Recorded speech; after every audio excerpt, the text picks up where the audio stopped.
people, and welcome to my channel. My name is Jennifer Diamond and I live a whole food plant exclusive, SOFA's-free, gluten-free lifestyle for health and well-being. And today I thought I would take you along and we could try to make some stuffed butternut squash.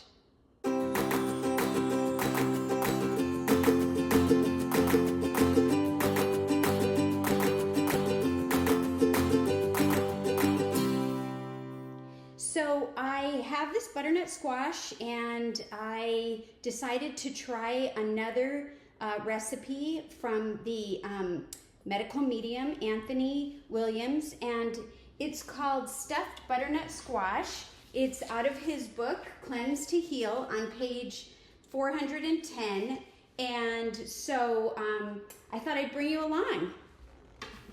So the first thing we need to do is cut into this baby right here. And so I already washed it, but I'm gonna give it a quick rinse again. And squash, you know, butternut squash in particular, and some of the other squashes like acorn squash and delicata squash, you know, there was a time when I wasn't really familiar with these, even spaghetti squash. The only squash that I was really into most of my life was zucchini squash and the yellow and the green. And so when I started eating more whole food plant-based, I realized, oh my gosh, there's a whole world of squashes out there. And so anyways, this is a butternut squash, and I usually, you know, take a peeler and peel the skin off and dice it and then cook it. But we're gonna be keeping the skin this time because we're gonna cook it and then we're gonna create not little, but 2 boats.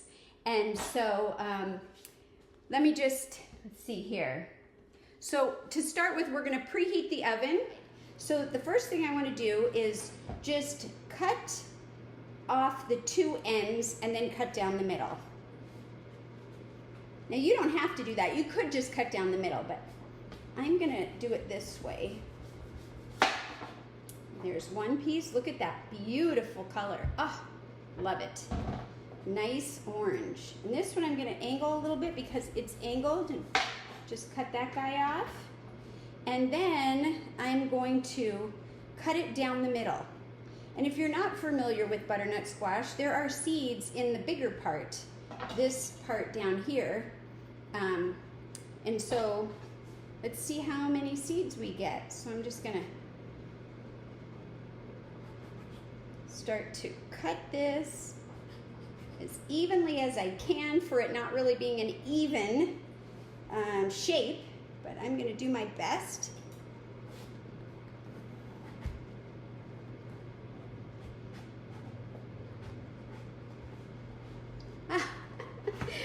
That's another thing.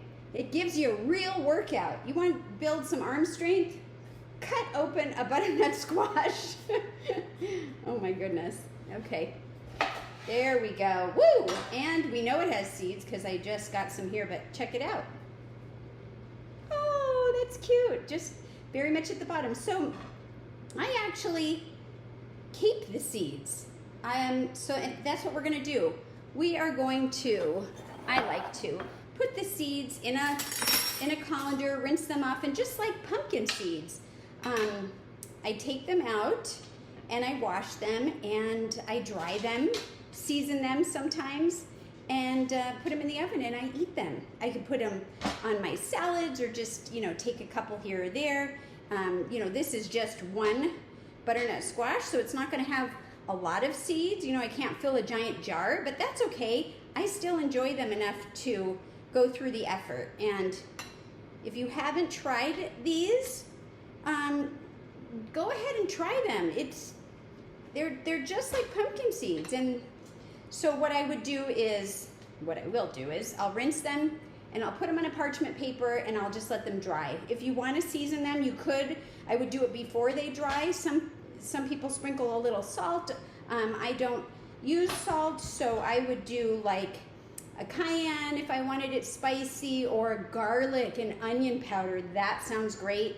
And whatever flavor you like, you can add it in there. Smoked paprika, you could put a few in, doesn't matter. A few on them, doesn't matter. And then I know of some people, and I've even tried this myself with pumpkin seeds recently, where I put some fresh water in a container and I added some garlic powder and some onion powder, and I let them soak in the water for a few days. And then I let them dry out, and then I cooked them to see if it would absorb into them and give it a good flavor, and it didn't really. So, but I know that, you know, I've seen people do that when they're, you know, seasoning it with salt, but I thought I would try it without salt. And you can always even do, ooh, you know what would be good? Like chili lime, or you could wait till they dry, and then you could put a little chili powder on it. And how would it stick if it's already dried? Well, squirt some lemon, fresh lemon or lime juice right on the seeds, and then season it. So anyways, that's that. And then you can scrape this out as good or as, you know, not good as you want. If you have a better way to scrape out the inside of a squash, please leave a comment below. And I would love to try something new. Also, if you haven't subscribed to my channel, please consider subscribing and hit the notification bell for notifications on when I post new videos or go live. I would love to have you part of our community and help spread the word. Also, if you like this, hit the like button and help support my channel. Okay, so I'm gonna just rinse my hands off really quickly. And I'm gonna go ahead and give these a good rinse. And nothing crazy. I don't even have to get all the little orange pieces off if I don't want to, because eventually they will dry out. But I try to do it a little bit. And then I'm just going to take this and just let it drip in here. So here we have the seeds, and I'm going to put that on the side and get back to the superstar. And I'm going to place these the inside down, leaving the skin up, and that's it. And I'm gonna put those in the oven, and the recipe says to put them in for 40 to 50 minutes or until soft. When you use a fork to poke, I'd probably do the other side. And so let's get that in the oven. Okay, so the next step is what we're gonna put inside the squash when it's done cooking. And so just to get prepared, I already pre-measured some cauliflower, but I'm gonna pull out the food processor, and we're gonna go ahead and make cauliflower rice and have that ready to go. Okay, so I'm gonna go ahead and take the smaller insert out. We're not gonna use that. And I'm gonna use my S-blade, which is this guy right here. And I'm gonna go ahead and place that in the food processor, place the cap on there, and plug it in. All right, so this is, I think, 2 1/4 cups of cauliflower, but I want to make sure that that's the right amount afterwards. So although I could have put it in the chute, I just decided at this moment that I'm actually going to put it in this way. But either way works. Now, if this doesn't measure out enough after it's ground up, I have more, and we'll just keep adding it until we get the right amount. So for this one, I'm just gonna pulse it. When I pulse it, it gives me a little bit more control of how fine it becomes. Hey, 3 pulses looks pretty good to me. Maybe I'll do 1 more for fun, right? All right. So I think I'm gonna move this book over here so I don't keep going over there. So yeah, it just wants it to be a rice-like consistency, and I would say that that is the case here. I'm gonna unplug it and measure it again just to make sure that we're all good. I normally would prefer to use a different measuring container.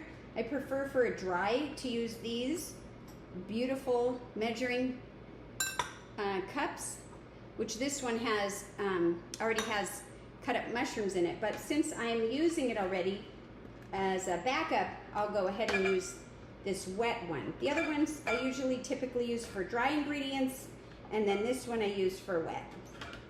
And I think we are going to be a little bit shy of our 2.5 cups, or 2 1/4 cups. So I'm going to go ahead and pour that in here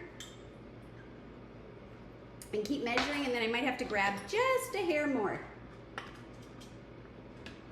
Oh, you know what? No, this is the right amount. Yay! For whatever reason, I was thinking this was a 1 cupper. This is 2, and we need 2 1/4, and it was actually 2.5. So I'm just going to use the whole thing, and we're good to go. And I heard the oven beeping, so let me turn around, throw that in the oven, and then we'll keep going. Now I have a few ways to mince garlic. I can just chop it like I do sometimes, and that's fine. Or I have this little gadget here where you put it in there and it comes right out there and becomes minced, which is great. I use this thing often. I also bought this a while back, got a little something on it, and this is some pottery. And what you actually do with this is you take the garlic and you just kind of make a circle, and there's some pieces at the very bottom. The clay was has little cuts in it, so it's kind of sticking up.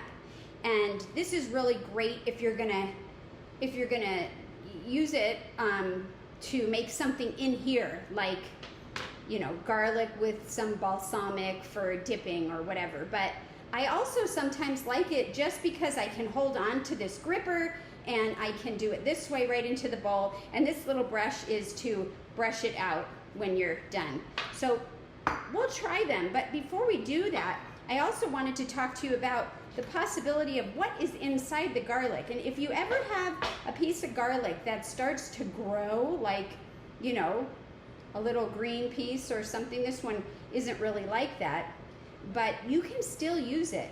So I'm gonna cut this one open. This is not a real good example because this one is good, but there is, I'll use my knife, there is this white line right there, right in the middle, and it kind of goes all the way up. And when garlic isn't as fresh, that is where it will sprout. And if it starts sprouting, you can literally just open it up and take the sprouted part out, and you can discard it, and then you can use this. It's still perfectly good. This is fine, so I'm going to use it now, but if it were green, that's what I would do. And I just thought it would be fun to show you because I don't think that I have yet. So just for fun, we'll take this guy and I'll just show you. So I've got the piece I'm holding in the back, and just kind of do that. There it is. There's just a little piece left, which I could keep going, but it will touch my fingers, my nail. So, and then what you do is you take this little brush and you just scrape it all off.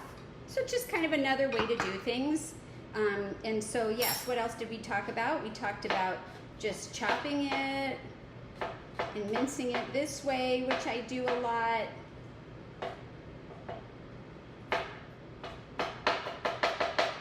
Rough chop, you can get that rustic rough feeling. Okay, so that's another way.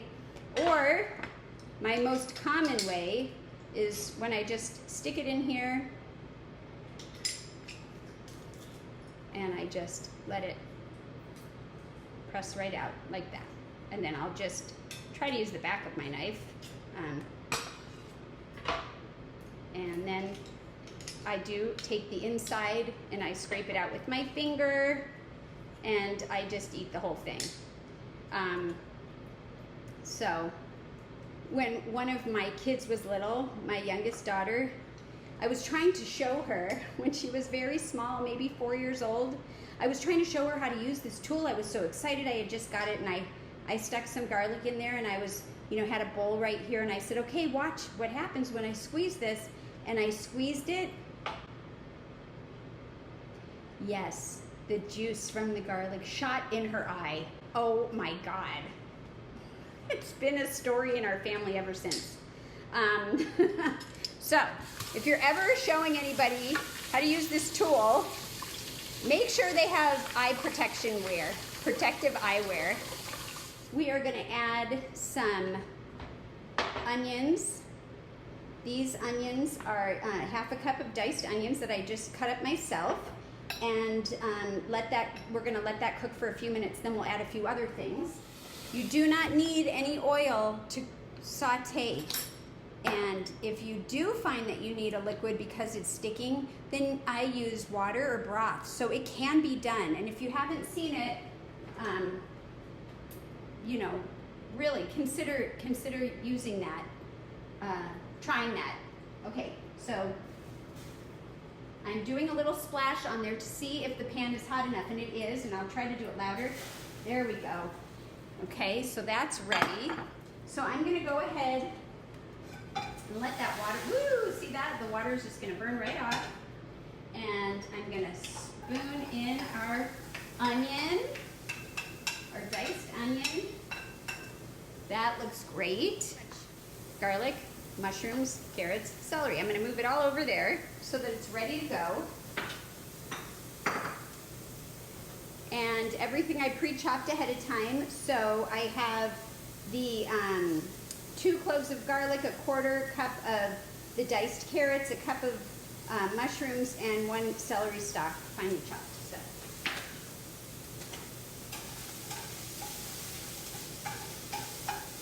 And you really aren't trying to necessarily brown the onion. For this recipe, you want to get it hot enough, but then you want to turn the flame down, because it's fine if it browns, but they want it to kind of get translucent. I just want to show you, you know, it's still moving, it's not sticking. It's looking good. Isn't it cute? I've shared it before, but this is my happy spatula, and actually, this is a newer one because I had one, and then I got another one as a gift, so now I have a couple. Look at that. Isn't that the sweetest thing? They're so happy. You know why? Because you're sauteing vegetables without oil.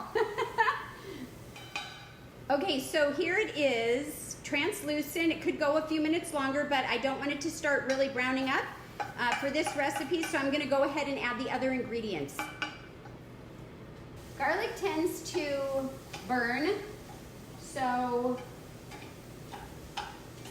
I try to put it in like last or towards the end so that it can have a chance to be incorporated but not a chance to burn.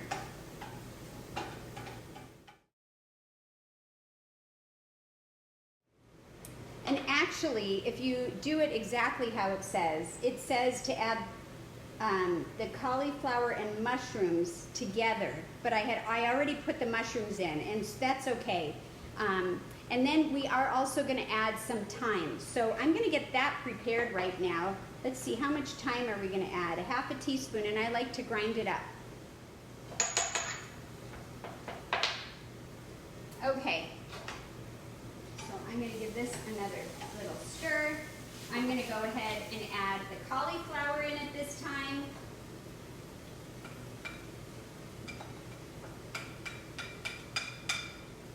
Cauliflower is in, and I'm going to add the thyme. Thyme is on my side. Yes, it is. I love singing in the kitchen. And dancing, actually. I do enjoy dancing. I'm going to turn this down a little bit and mix this up. We have a few more things to add, but I just want to give this a good stir. Now this recipe calls for fresh parsley, and I don't have fresh parsley right now, I'm out, but I have cilantro. So I'm going to use cilantro. You could use either. If you don't like one or the other, you can they're interchangeable, or you could skip it. And I've got it in my herb container, which I love. I also have some dill, but we're not going to use that today. And we're going to just do, oh, it's coming right out. I'm just going to do some of it to, let me just open this up. Some of it to cook with, and then some of it for garnish. So let me just take this out. And there we go. This will be ready to go back later. Okay, so I could chop it up this way, or I can use my special herb scissors, which I'm gonna use right now. Let me just give this another good stir.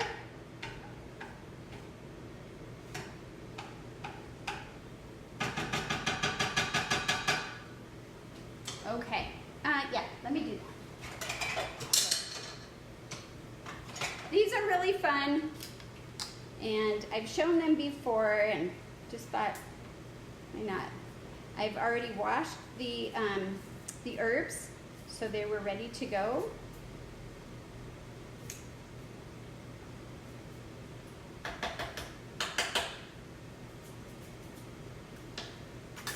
That looks like a tablespoon to me. So I'm going to go ahead with that and use my little scraper guy here.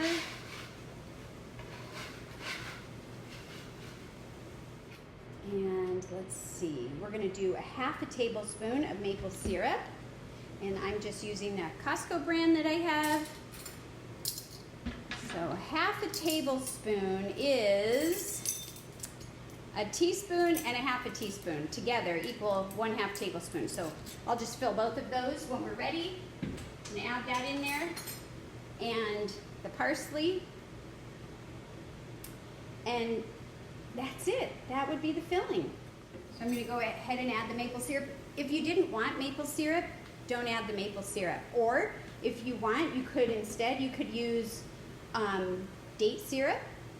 And either way, I think is great. That we're just looking for a little bit of sweetness to add.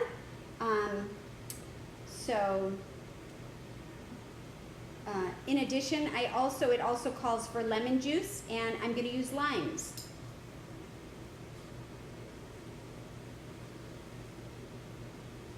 Perfect. So let me get the lime out, and I think lemons and limes are interchangeable also. And I like to show that, you know, like, oh, you know, you don't have to go running to the store because you don't have something. I mean, I've got tons of limes right now. Last time I went to the store, I had tons of lemons. And so, you know, if something calls for lime and I have lemons that week, I'll just use that. That's fine. You don't have to measure this either if you don't want to, but, you know, I'm doing it so that we can see how this goes. And I think if you like more lime or lemon, you know, add it. All right, let me get these a stir. So this is going to be our filling. Okay, so I'm just chopping up some cilantro that I'm using in place of parsley for later to sprinkle on top. And while I was letting everything cook, I went ahead and cleaned everything up. And so I thought, let's check on stuff together. So, wow, this is looking good. I let this cook for a few more minutes, and look at that. Nice, beautiful color, and it's soft and tender. And so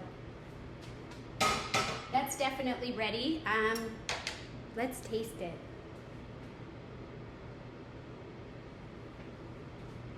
Ready? Oh.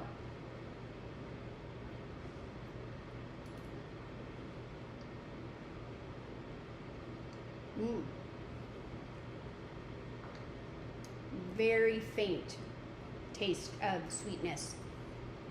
I really like the onion mixture with everything, and it's delicious. It's going to be great in there. So if I were going to do anything else to add to this, Maybe on the side I would do a grain like quinoa or millet. You don't always have to turn to rice, but let's check in the oven and see how that's going. Well, it looks like it needs a little more time, but it is coming along. And I will double check that with the fork test, but the skin is just starting to brown on the one side and the other side is not brown enough. I would let it go a lot longer. I'm gonna rotate the tray in my oven because my oven doesn't cook super even. So it definitely needs more time. So let's put it back in. Okay, let's check and see if it's ready to be stuffed.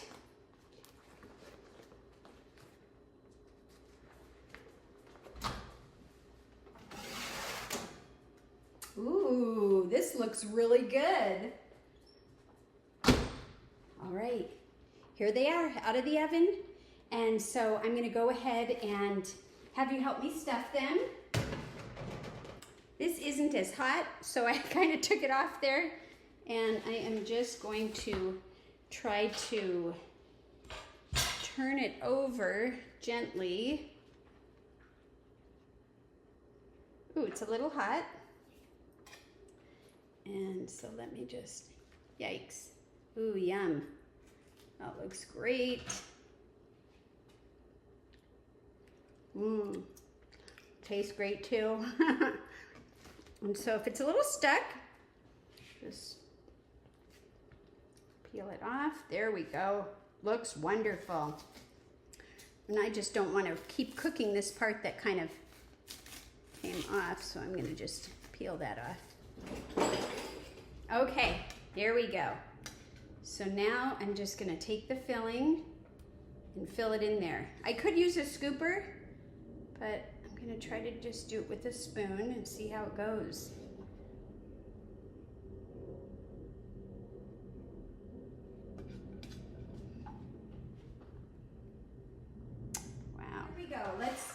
Let's take a good look at this before we put it in the oven.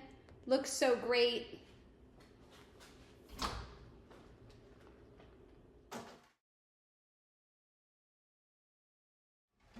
Oh my goodness, I can't wait to try this. Look at this. So beautiful. Yummy. Okay, and I already have a plate ready to go because I'm hungry. And let me just try to, let's see if I can gently take it off here. Oh, youch.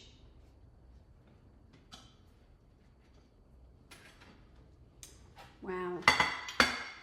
And then I'm gonna take some of the cilantro, but the recipe called for parsley, but you can do either, or you can omit it if you don't like them, but it really does give it a nice splash of color. You could serve this with a beautiful green salad, like I said before, or you can add some red sliced tomatoes. And all right, for the quinoa, before I taste it, I like to just use it, have it like this, and I will put lime or lemon squeezed over it. And that's good for me, but some people like coconut aminos, and there's different things that you could put on it. But here we go. Okay, the time has come. Let's try this. Oh my goodness.